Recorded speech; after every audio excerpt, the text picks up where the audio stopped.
Hello and welcome to Lesson 16, and we're looking at the applications of polynomials today. So, what have we done so far? Well, we've talked about how to factor a variety of polynomials. Yesterday you practiced solving polynomials with calculators, and those are ones that are unfactorable, or even if they are factorable, they weren't in factored form. And now today we're going to look at some of the two applications. So I can use the skills learned in this unit to solve real-world applications, where the mathematical application results in a polynomial equation. And I'm going to show you a couple of examples where that may occur. All right, and I think I've left you enough space here. So what we have here, we have a box, and it has to be constructed from a piece of cardboard measuring 30 centimeters by 24. So we know that this box, I'm going to put the measurements on right now, the piece of cardboard from here to here is the long way. So it's going to be our 30 centimeters. And then the shorter distance is 24 centimeters. And this is a pizza box, by the way. This is how a pizza box is folded.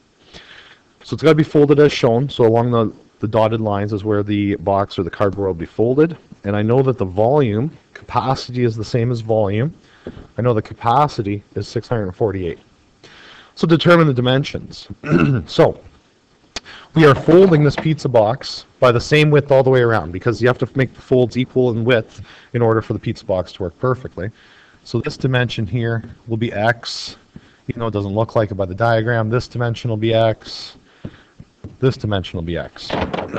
So always start with a let statement, because as soon as we have an unknown in the question, we have to have at least the same amount of let statements as unknowns. We only have one unknown here, and that's the depth. So we're going to let x represent, and this is a form point. This is how it has to appear when you do questions on the test and on the exam. Has to be the let statement, and it's got to be looking like this, no short forms. So let x represent the depth of the box. All right. So what were we given? We were given a volume. We were given a capacity. So that means this is where we're going to start that question. It's going to start with volume itself. So what do we know about a 3D box or a 3D prism? We know that the volume is length times width times height. Okay. So technically, we have h already. We have the depth. And I'm going to put that in my next line. So the volume equals, actually, no, let's leave it as that. So I have length, width, and I know my height is a value of x. Okay? We got to figure out what the other two dimensions are going to be. All right? So, returning back here. Let's look at the width. Let's look at the 24. So this direction here. How wide will this box be after we complete all the folding? Well, it's going to be this distance right here.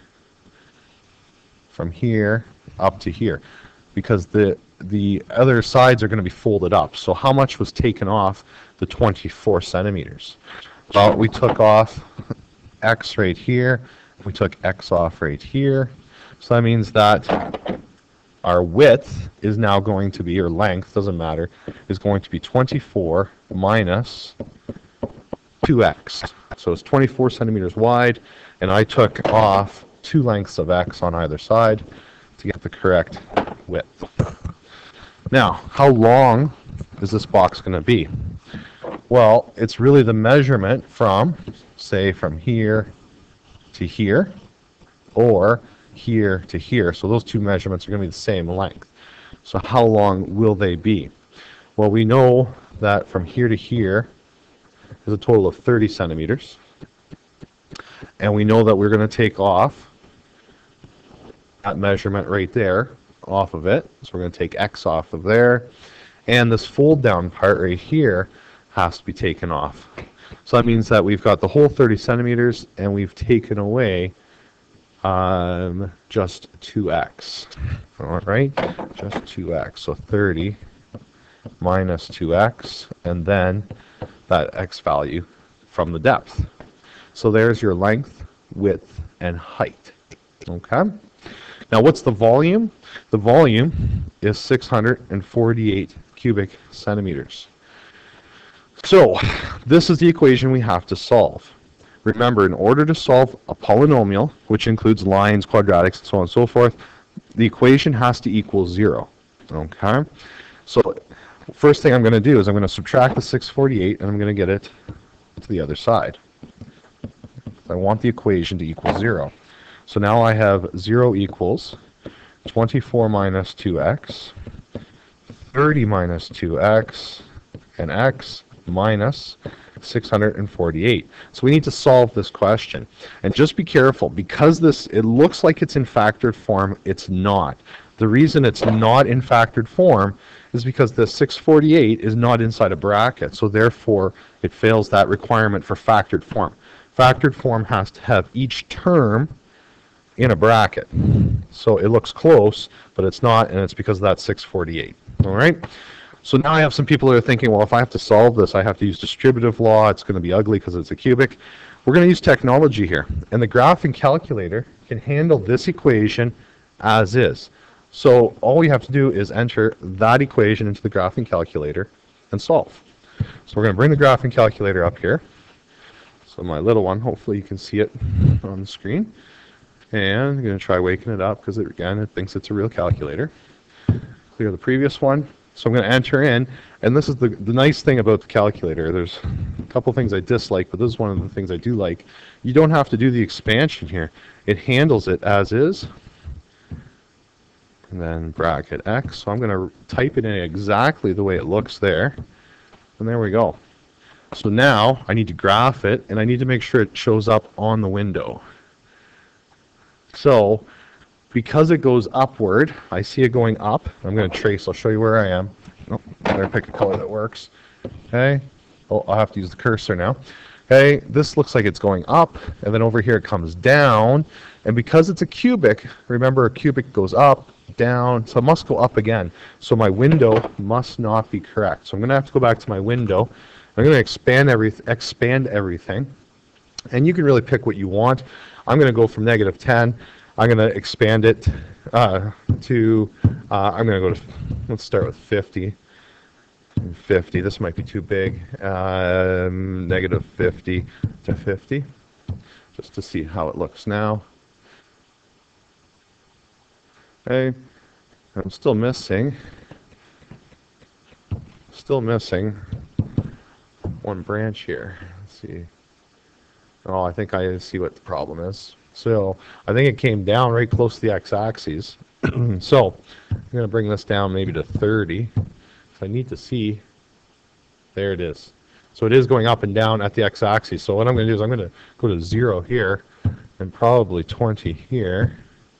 There it goes. 1, 2, 3. Now I have all 3.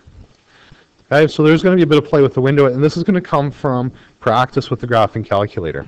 So I need to find all 3 roots. So here's my first root. So I'm going to go through, and like I said, you got to find all 3 of them. So it's the same process as yesterday. Now it's always a little bit more challenging finding the cursor with these questions. So where are you? My y value is way up at 600, so I got to bring it down. Oh, there it is. So there's on the left side. There's on the right side. I hit enter. So one of my solutions is 1.06. So x will equal 1.06. Calculator again. Calculate the 0. Now I got to get it way over to the other side. I'm looking at my y values. They're going up, up. And here it's finally coming back down. And where's it going to be? There it is. Whoops. So I'm on the left side. Now I'm on the right side. Hit enter. And it's at 9. And got to find the third root. Oops. Trace. And I'm looking for it. That y value's got to come back down to 0 or close to it. Here it comes. 161, 63. Oops, and now it's above. Huge jump there. So I'm not even going to be able to see it. Oops. So now I want to calculate the 0. So that is the left. And that's the right. And we find that the third root is at 16.9. All right, so I have my 3 possible solutions here. So the one thing with these application questions is I need you to decide whether your answer is valid. So we're going to do our dimensions. So therefore, the dimensions would be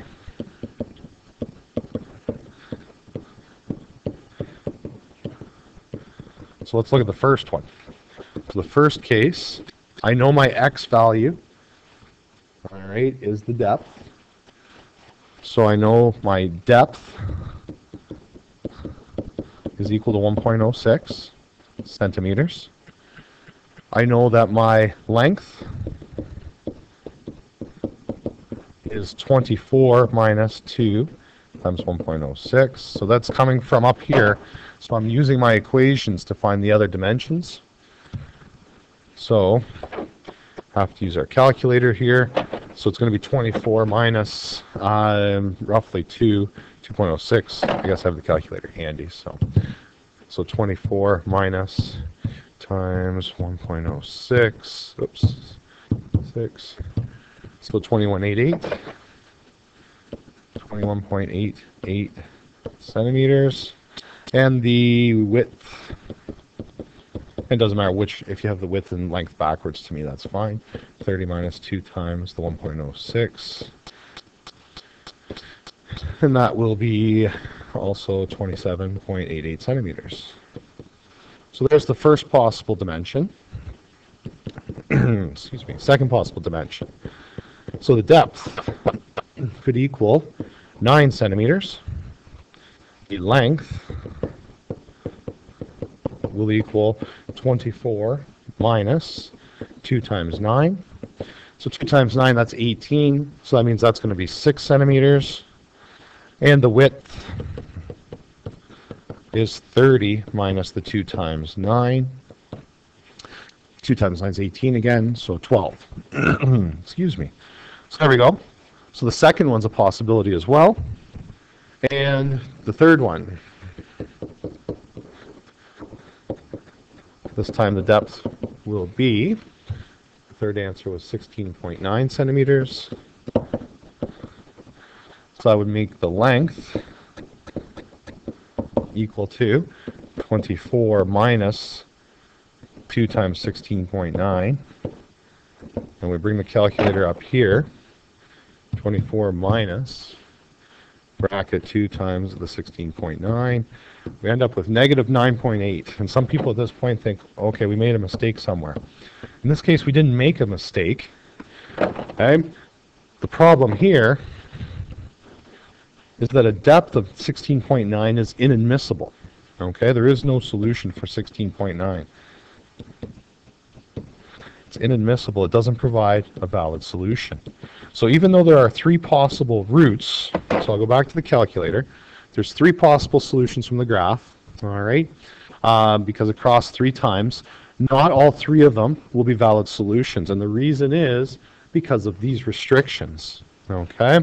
If x is our depth, all right, the restrictions are this equation right here. Okay, so because that third measurement produced a negative length, we're talking about volume. So mathematically, it's correct.